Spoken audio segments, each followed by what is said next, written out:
In this regard, the cooperation found here in Jordan sets an encouraging and persuasive example for the region, and indeed the world, of the positive, creative contribution which a region can and must make to civic society. Distinguished friends, today I wish to refer to a task which I have addressed on a number of occasions, and which I firmly believe Christians and Muslims can embrace, particularly through our respective contributions to learning and scholarship and public service.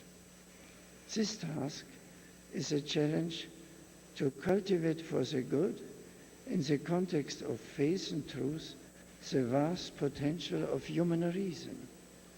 Christians, in fact, describe God, among other ways, as creative reason, which orders and guides the world. And God endows us with the capacity to participate in his reason, and thus to act in accordance with what is good. Muslims worship God, the creator of heaven and earth, who has spoken to humanity. And as believers in the one God, we know that human reason is itself gift, and that it soars to its highest plane when suffused with the light of God's truth. In fact, when human reason humbly allows itself to be purified by faith, it is far from weakened. Rather, it is strengthened to resist presumption and to reach beyond its own limitations. In this way, human reason is emboldened to pursue its noble purpose of serving mankind, giving expression to our deepest common aspirations, and extending, rather than manipulating or confining, public debate. Thus, genuine adherence to religion, far from narrowing our minds, widens the horizon of human understanding. It protects civil society from the excesses of the unbridled ego, which tend to absolutize the finite and eclipse the infinite. It ensures that freedom is exercised hand in hand with truth, and it adorns culture with insights concerning all that is true, good, and beautiful.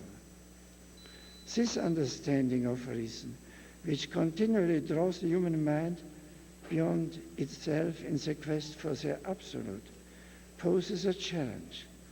It contains a sense of both hope and caution.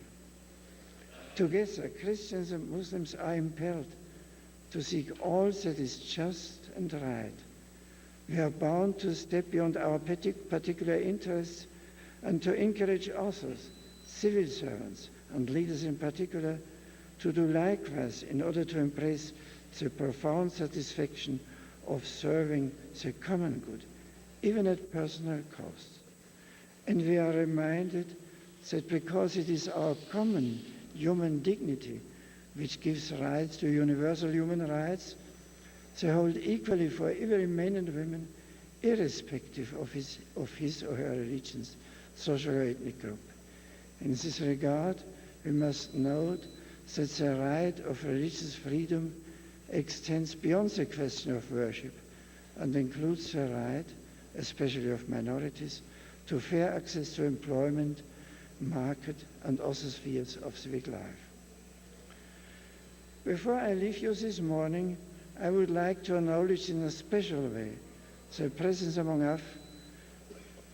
us of His Beatitude Emmanuel III Delhi, Patriarch of Baghdad, whom I greet most warmly.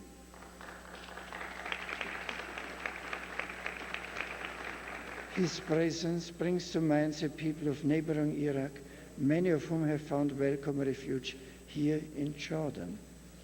The international community's efforts to promote peace and reconciliation, together with those of the local leaders, must continue in order to bear fruit in the lives of Iraqis.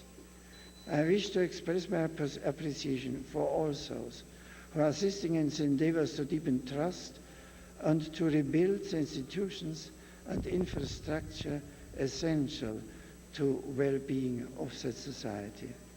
And once again, I urge diplomats of the international community they represent, together with local political and religious leaders, to do everything possible to ensure that ancient Christian community of that noble land its fundamental right to peaceful coexistence with their fellow citizens.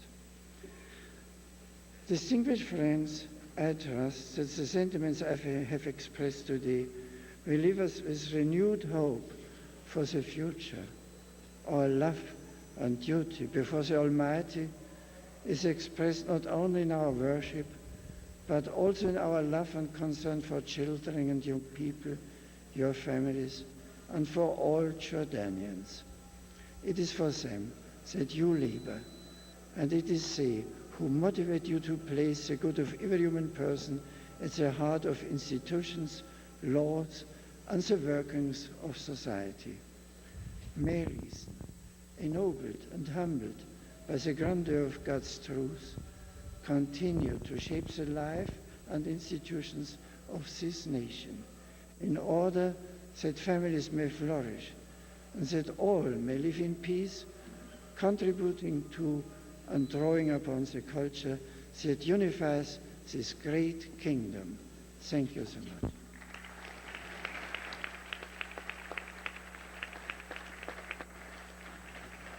Pope Benedict XVI moves forward to greet Prince Ghazi. Two very profound and very different discourses and addresses we have heard this morning.